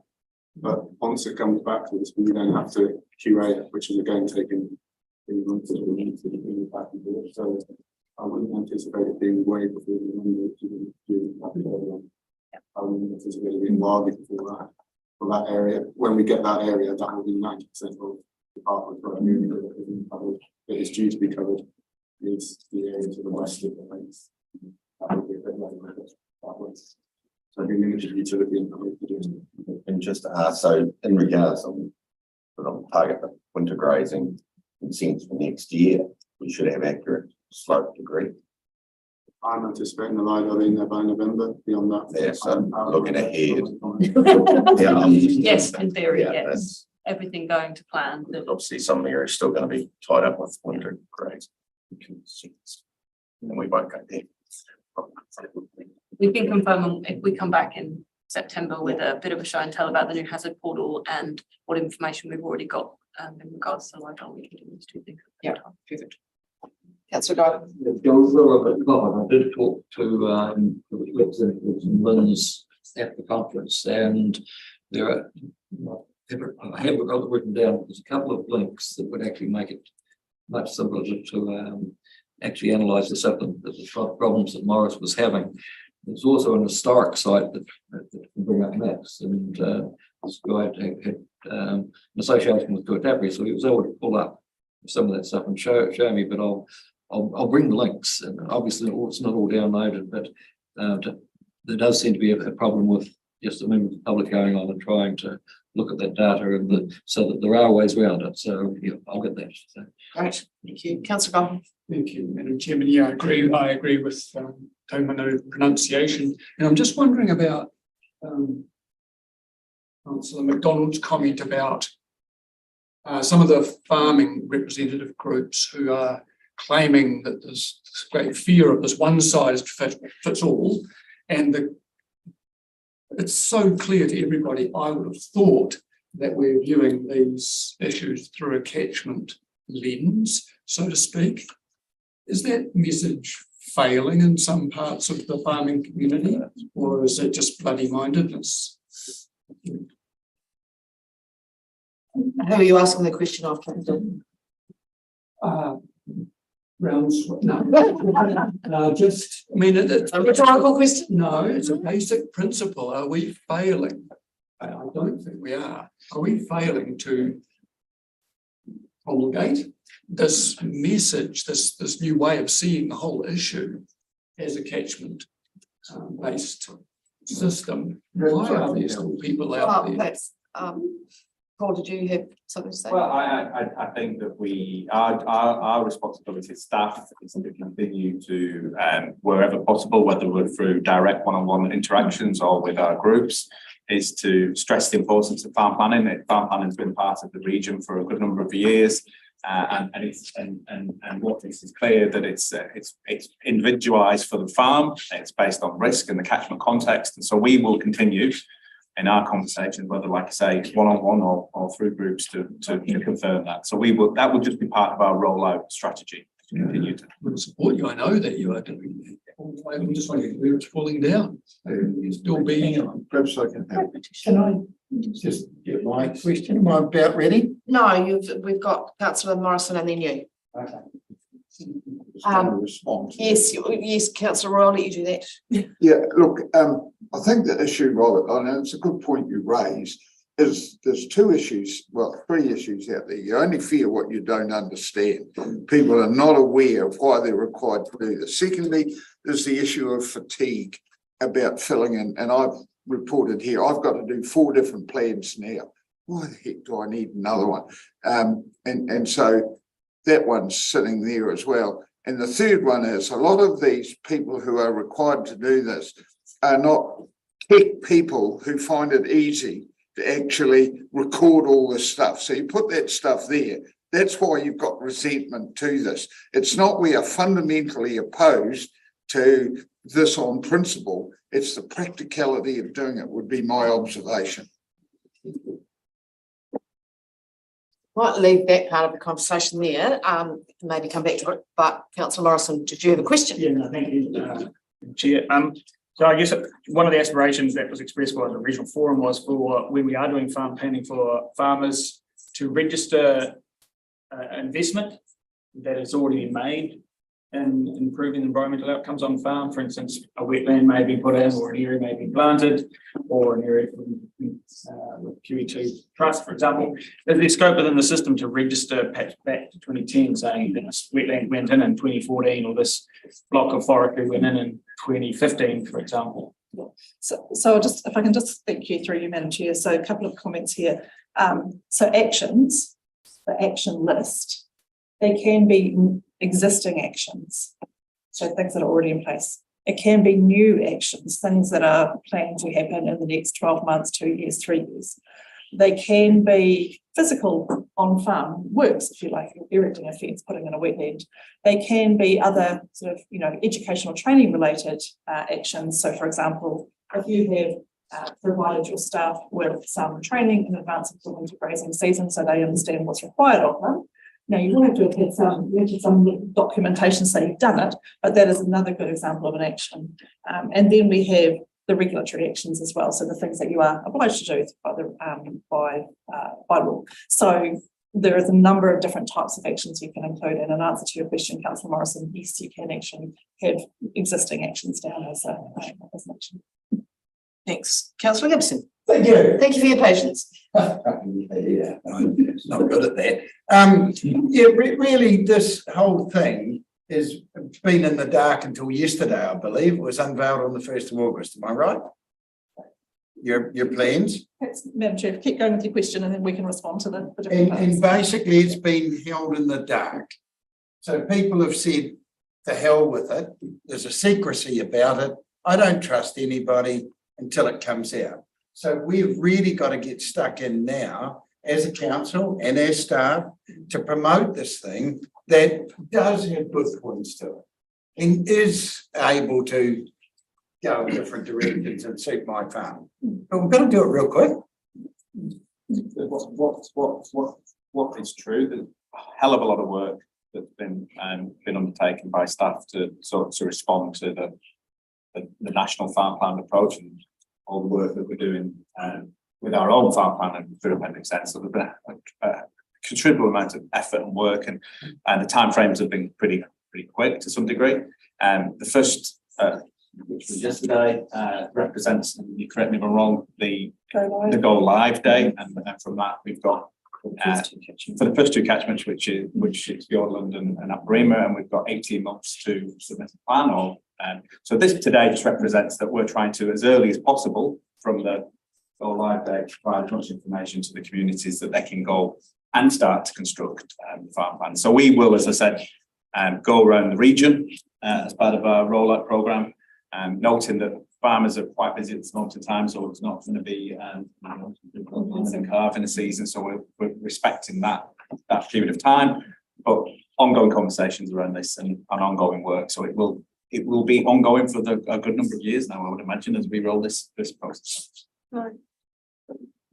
Future, just to say, so there's been a huge amount of work that has been happening behind the scenes, and there's been a number of staff from across the regional sector involved in the development of the regulations under NDAs, which we've talked about a lot before. So there has been certainly an element or a perception of things being done behind closed doors and the secret, but the regulations have been out in the world now for I'm going to say at least 2 months, I feel like 6 weeks, 8 weeks, around that.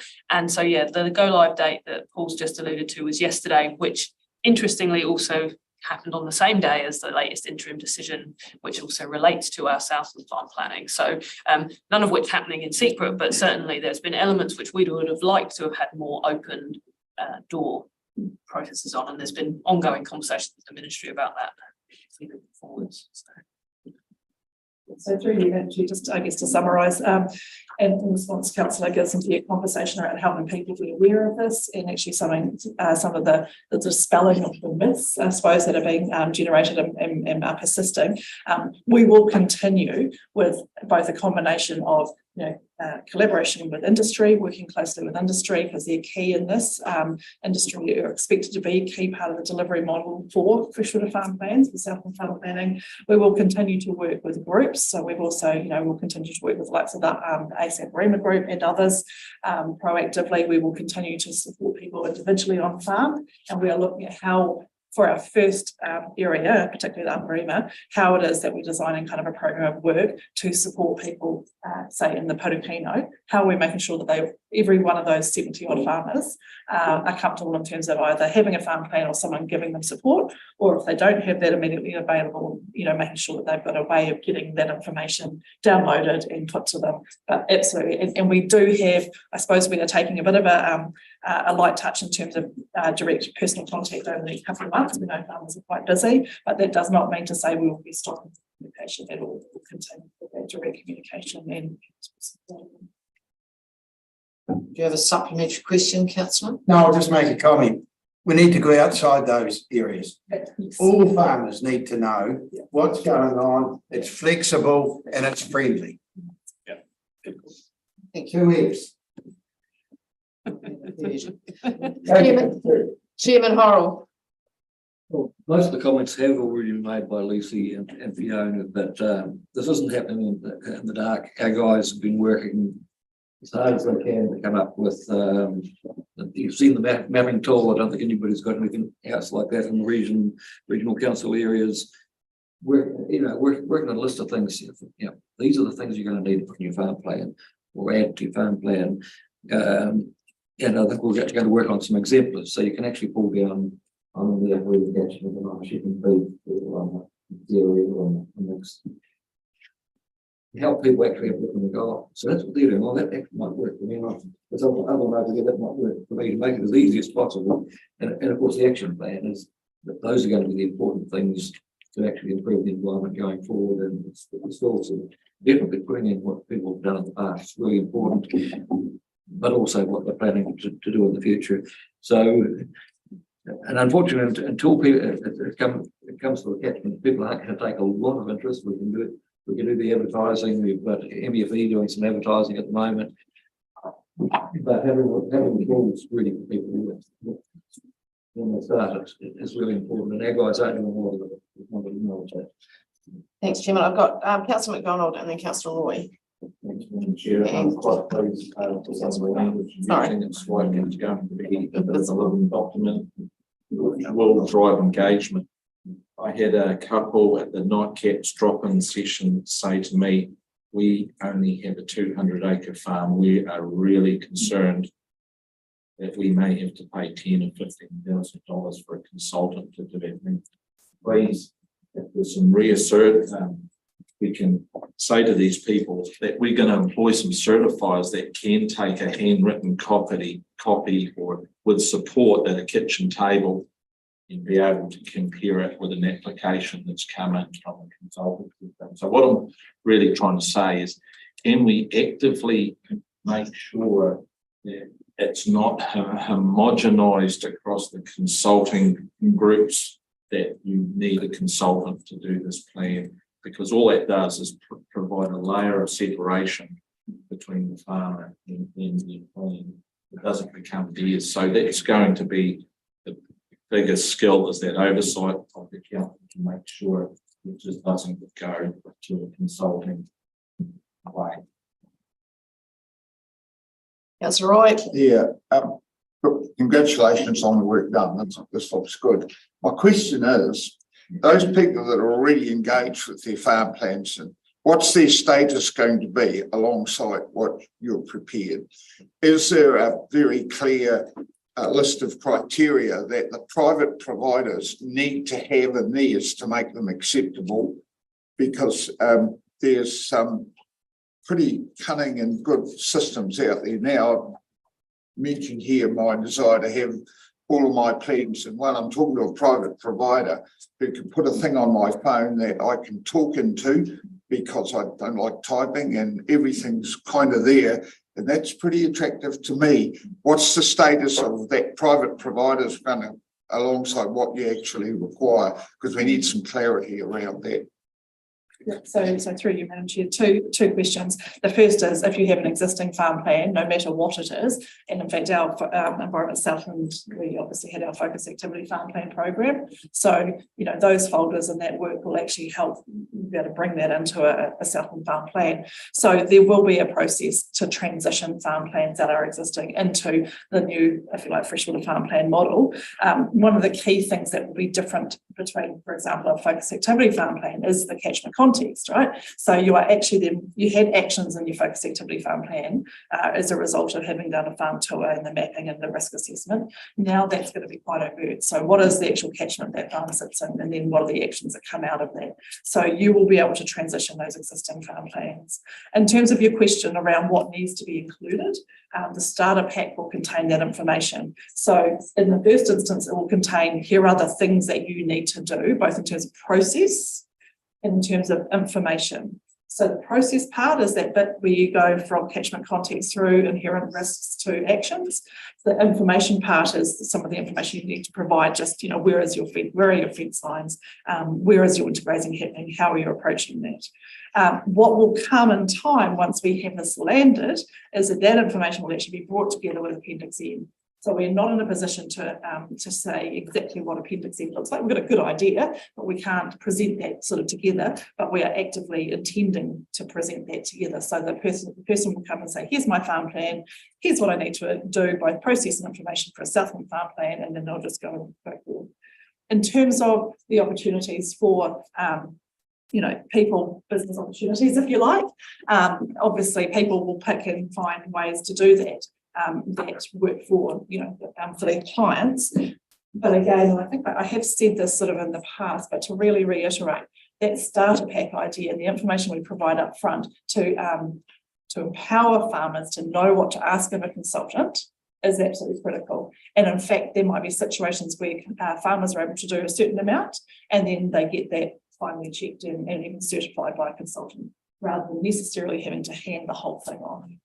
So we are working as hard as we can. We've got some time issues, but. Thank you. Councillor McHale. I won't drag this on too much, and I was going to say we could have a bit of a debrief or a discussion on the discussions we had last week with groups for some of the councillors, what was going on at a later date. But I would say, just in regards to Councillor Guyton's sort of questions in regards to the farming and these groups. We certainly need to challenge maybe what, you know, Rob was asking what's the problem, is it ignorance or whatever, but the reality is this particular group and their advertising in the social media says no to farm plans. Now what they're actually saying is no to certified freshwater farm plans. They actually support industry-led farm plans. And I brought that up in their meetings last term. I said, can you please clarify? Because we did have farmers saying, no, I'm not doing a farm plan. So there's actually a real there's two separate discussions here. So, and so they actually need to be a wee bit challenged to make sure they put their position, because they're actually clouding the discussion, giving the wrong information to the farmers. So, and they freely agreed. They said, no, we are all farm plans, but you look online, that's not what it says. In the detail, in the fine print, it might have a different discussion. So I'm quite happy to state that we should be clarifying, and I know some councillors might have challenged them in social media and that, and so and that's good. So there's actually so that's a discussion we need to have when the information's not right. Let's be upfront. And now the other one, and this is maybe Councillor Gibson's point of view. We have opportunities as councillors to go to these meetings. These are public meetings to go there. And obviously two of us were involved in, and we're able to clarify some of the stuff. So, and they actually think, you know, it was quite positive response in regards to that. And if we know the information, it's our responsibility to actually stand up and say, well, look, that's not quite right, or this is how we're going, you know, trying to clarify, because there are opportunities. These are people that are looking for the information. They go to these meetings, you know, there's 200 at a meeting in Gore. Classic opportunity, farmers probably not necessarily having all the information in front of them. So I challenge us as councillors, we live in the community, get out there too. And inform what you know around this table. They're great opportunities to be there and listen. And to support Jeremy on that point too, I was with him at this meeting. There was 2 comments from, there was 45 people in the pub, and they said, why are we doing all this farm planning? There's nothing wrong with our fresh water in this province. It's all fine. And it come from a Balfour farmer. Both myself and Jeremy butted in right then and said, well, hold on a minute, we can't let this slip by, and gave a few headline facts, didn't we? And people just says, oh yeah, they understood that. And Sometimes that's what it takes. And Groundswell said, we have water quality issues. And so that shut that conversation down pretty quick. So. Right, final comment, councillor Gibson, thanks. I think, and it's all about the data that's presented to us out there as farmers. Basically, we don't have all the information, unless we go and dig for it, to what's happening with our freshwater, what's going on, where do we stand over a 5-year period? I've just learned this morning, we've got information from 2014 and nitrates. Let's get it out there. Let people know, be real about it. And we've got to do more of that, even if we have to reduce our councillors' salaries and buy some more of those high-tech stuff to get these things to happen. It's that important. That's terrible. I just say, these are all the comments that are noted. I think we're at the first step of, let's say, rollout, and you can expect that the implementation of this will be regularly presented to council with key messages, with key milestones, and so whether it's through this committee or through regional services, I'm not sure, but the rollout implementation and the time frame now is going to be quite a regular item for council so that assists you with the messages and the information and our forward work programme. So that will be more visible from today. And that would be my comment actually, is that we all need to be telling the same story and sharing the same information. So your support with that would be helpful. Fiona. So just a very quick question, show of hands. A councillor is free after the meeting, which I presume will be in about 10, 15 minutes at the most. Show of hands of who would like to see the tool demonstrated. Yeah, but not Yeah, 1:30. okay, whenever, we've got another meeting though. But. So we'll just it'll be a short demonstration just straight after the close of the meeting. Thank you very much. Yes. Right, somebody like to move that report, please. Thank you, councillor Cook. Seconded, councillor McPhail. All those in favour, please say aye. Against, carried. Thank you for your passionate discussion and questions.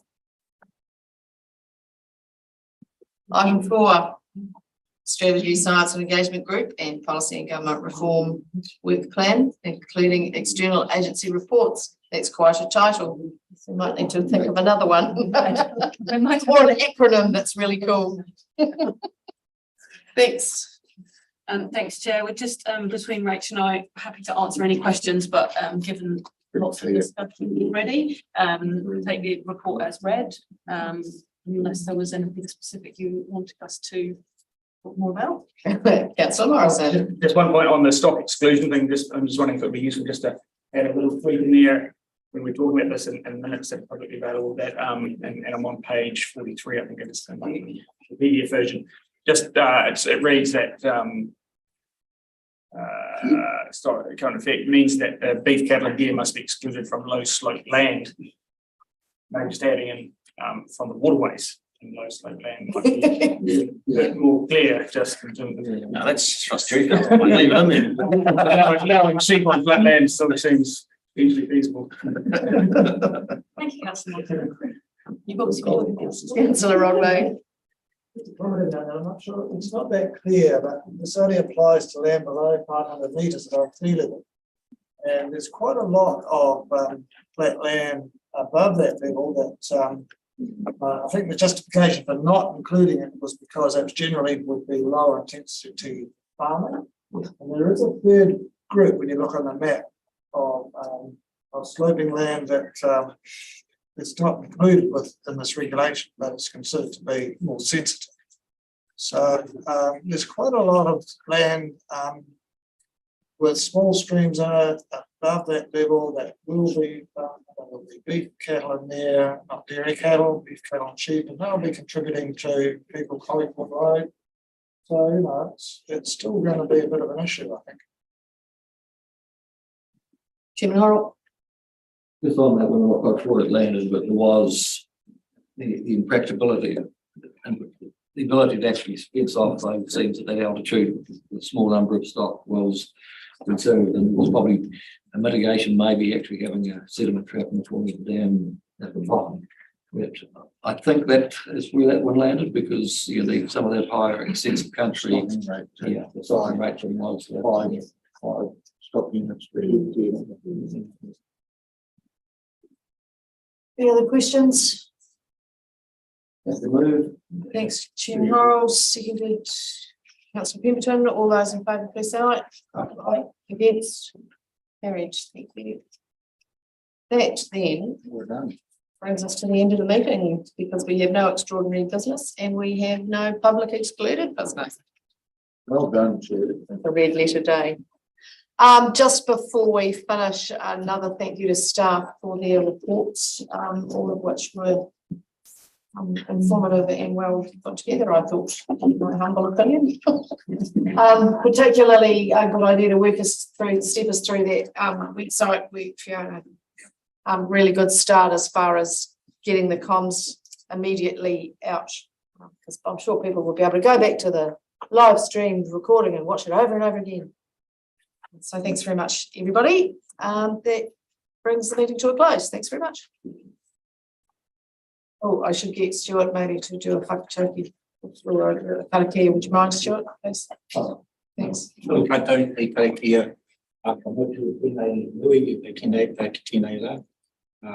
nui te whiti korero o tēnei kaupapa, tēnei rā, he karakia ki tau, ki tātou katoa, te atapai, o te tātou āraki, i hui karaiti, a me tāraha ki te atua me whiwhinga tahi tanga ki te wairo tahi, aki ameni. Kia ora. Kia ora, Stuart. And kia ora, Estelle and Maria. Nice to see you. Thanks, everybody. Don't start gossiping until the live stream stuff is done, or whatever.